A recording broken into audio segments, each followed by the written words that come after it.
Your most valuable resource as a leader is your energy. And where you put your energy matters.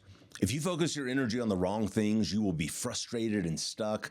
But if you can put it into the right things, you can move your life and your leadership forward in a really big way. Welcome to the Matt Ware Show, a podcast for leaders who want more and won't settle for less. Straight talk to help you lead better, live bolder, and not lose yourself in the process. If you're serious about going to the next level in life and leadership, you're in the right place. Well, welcome to another episode of the Matt Ware Show, where we are all in on going to the next level personally and professionally. Last week, we talked about how high performers, high producers get more productive in how they spend their time, how they actually can get more done in less time. And one of the things I talked about that I see high-level leaders do is that they know how to protect their prime. They ruthlessly guard and protect their prime energy, their prime hours, the prime spots on their calendar for their most important work, for their prime activities.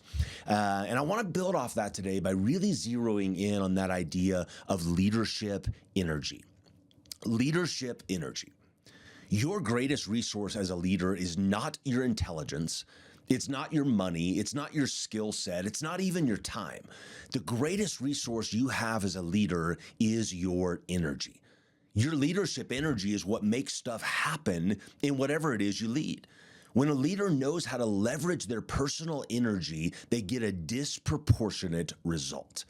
Whatever you as the leader are focused on, that's what's going to get done. That's what's going to move forward. That's what becomes the focus for whatever you're leading at that time, whether it's in your personal life or family life or business or ministry or whatever it is. Your leadership energy is what moves the ball down the field. And that's why learning to prioritize your leadership energy, I think, is one of the most important skills that leaders can develop. Some leaders don't use their energy at all. It's like they don't even realize they have it, and so they don't leverage it to do anything.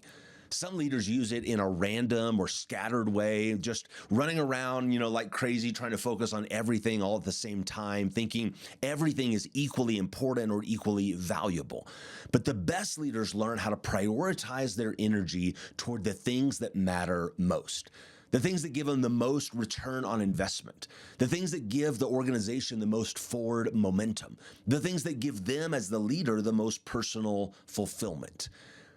This is going to look different in everybody's situation, obviously, and it depends on your role and your personality type and all of those things. There's no one size fits all on this. I simply want to challenge you to realize that your greatest resource as a leader is your energy. Dr. Mark Rutland, one of my greatest mentors in leadership, I mentioned him many times on this podcast, he said this: the number one variable in successful organizations is the energy output of the leader. There is no substitute for the expenditure of leadership energy.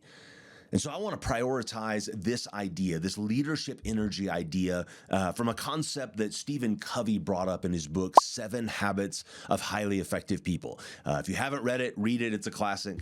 But he lays out a version of this sort of 3 concentric circles. We're going to throw the graphic on the screen for that. But think of your energy in 3 concentric circles. What Stephen Covey says is at the center, you have the circle of control. All right. And then the next layer out, the next circle out is your circle of influence. And then finally, the furthest layer is your circle of concern. Okay. Circle of control, circle of influence, circle of concern. All right, let me break into these, a little bit, and then we'll dive into them deeper. First, the circle of control. For the sake of simplicity and just to keep the point super clear, what you have to understand is that you are the only thing you have total control over. All right, you may think you have control, you may want to have control over other people and situations and circumstances and all of that, but you really only have control over you. Okay, circle of influence. You don't have control, but you do have influence with a lot of people in a lot of situations, whether it's your family or your team, or And when I say team, I mean that could be people who are downline from you, people who work for you. This could be sideways, people who work with you, their peers, or it could be up. It could be people who you work for. You do actually have influence in every direction. You also have influence in your organization, no matter what role you're in. Obviously, if you're the leader, you're the owner, the founder, the CEO, whatever, you clearly have influence. But even if you're not, if you're in another another leadership role, you do have influence in that purview, in that scope, right? But I'll go even further than that and say, even if you don't have a position, even if you don't have a title, even if you're technically not a leader on the org chart, you still have influence because you interact with people. Okay, sociologists tell us that even the most shy, most introverted person will interact with and therefore influence in some way over 10,000 people in their lifetime. Okay, so no matter what your role is, don't underestimate the fact that you have influence. You may not have control, but you do have influence. Finally, the circle of concern. This is the circle of life where you have zero control and, if we're being honest, maybe little to no influence. Okay, this is the world around you. This is the political landscape in Washington, the wars in the Middle East, the cost of oil, the mortgage rate set by the Fed, the economy, the morality of the nation, things like that. Okay. Sometimes leaders focus the most on what they can impact the least. They can fall into the trap of using their greatest resource, their personal energy, on the things and the people that they really cannot affect or influence. According to Stephen Covey, we have these three circles: the circle of control, which is what we can directly change, the circle of influence, which is what we can directly affect, and the circle of concern, which is what we care about but can't really do anything about. It's really easy to spend your energy on what you care about but can't do anything about, rather than to spend it on what you can control or at least can influence. Make sure your leadership energy is being put into the right priorities. So first, there's the circle of control, which is you. Next, the circle of influence, that's the people and the situations you're directly engaged with. And then finally, the circle of concern. And it's not that those things don't matter. We know that they do. It's just that your energy probably isn't going to make a difference there. Okay, so as a leader, I need to use my energy on what I can control and then what I can influence.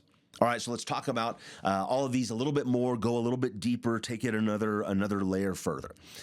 As a leader, what can I control? A lot of us struggle to realize that really the only thing we can control is ourselves.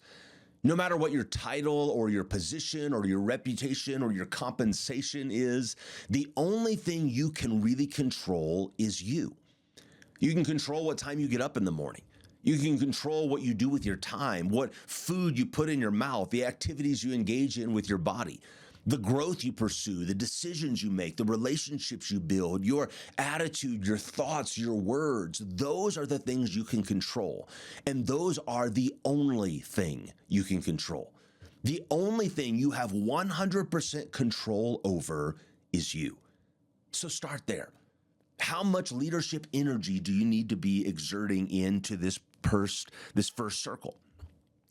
What in your personal, physical, emotional, mental, spiritual relationship life do you need to use some energy toward so that you can lead yourself better? If you have so much going on that you are not intentionally growing in your life and your leadership, you are not maintaining, you are declining.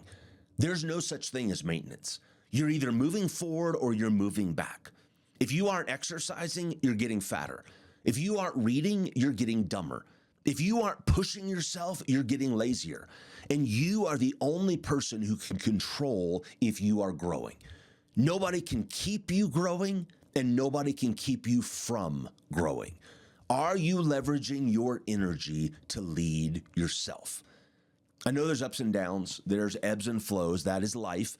We understand that. But if you go for a prolonged period of time without actively engaging in making yourself better in any area of life, you are in decline.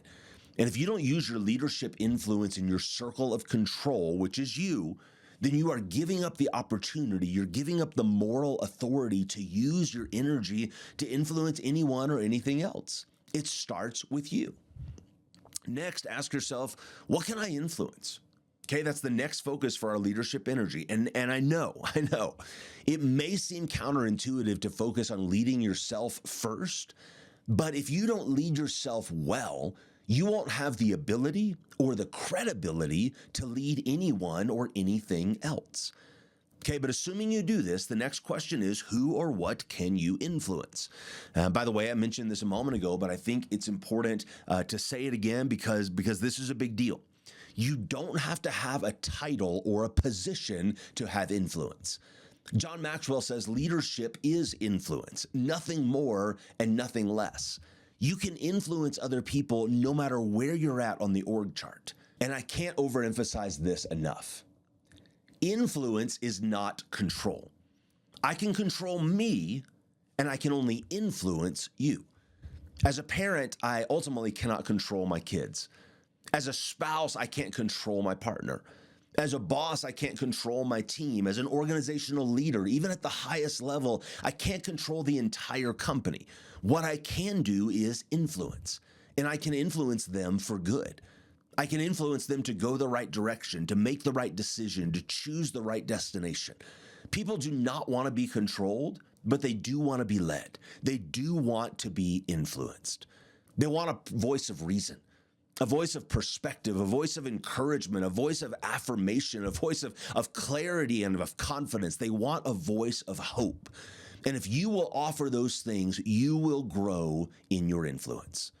So, focus first on your circle of control, next on your circle of influence, and then if there's any energy left, focus on your circle of concern.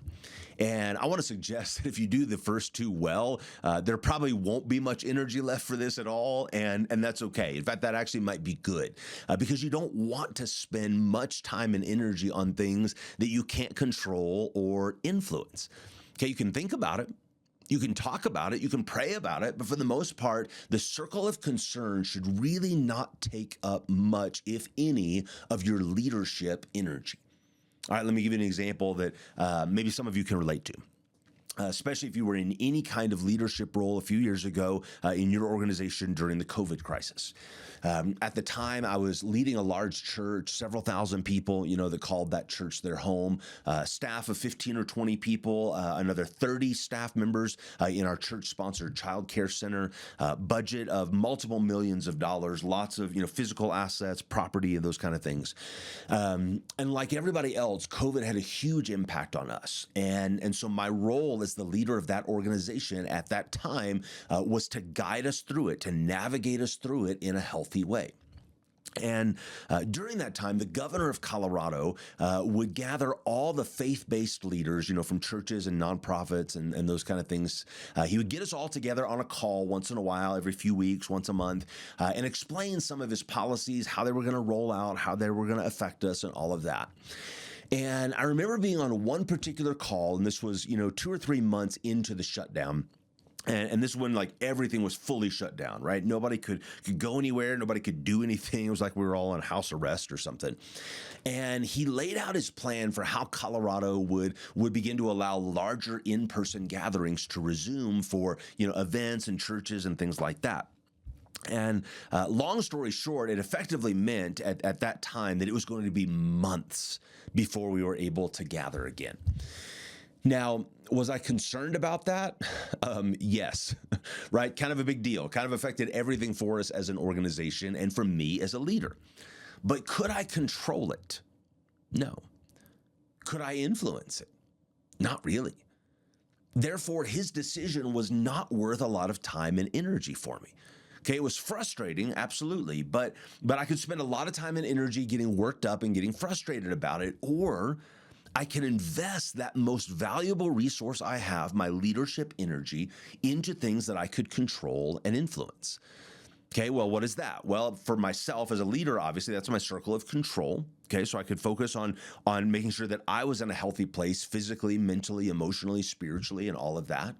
But it would also mean that I would need to focus more on my circle of influence, right? And what I could directly influence and how I was leading that church in that season of time. Okay, so while I was concerned about not being able to meet, I could significantly influence a lot of things in my organization. Okay, how we continued to adapt to moving a lot of what we offered to an online environment.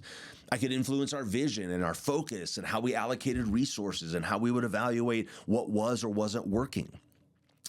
I could influence my leadership team, the people who directly reported to me.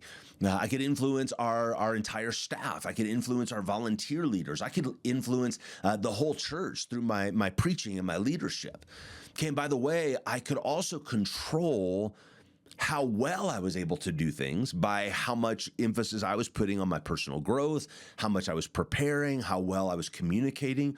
And quite honestly, all of that was a full-time job. If I can give 100% effort to what I can control and what I can influence, then I don't have much less left for what simply concerns me. And I tell you that story, use that example, because you can easily see in your own life, your own leadership, where the parallels are. There are things you're concerned about but can't do anything about. There are things you can influence, even if you can't really dictate outcomes. And there are things you can full on control, which of course is really and only you. Okay, so I hope that's all making sense.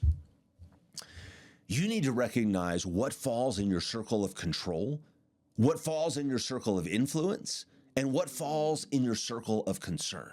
And do not get these mixed up. You cannot afford to have lack of clarity around this, because if you put your energy into the wrong thing, you will waste it and have nothing to show for it. Your most valuable asset, your most valuable resource is your energy, so make sure you use it wisely. I'd love to hear from you about this. Where do you tend to put most of your leadership energy, and is that serving you well? How's that working out for you? Drop me a comment, shoot me a DM at the Matt Ware on all the socials. It'd mean the world to me if you'd share this with somebody else you know who could benefit from it, who could grow from it. And until next time, make sure you are putting your energy into the right place, into the right circle, so that you can go lead better and go live bolder.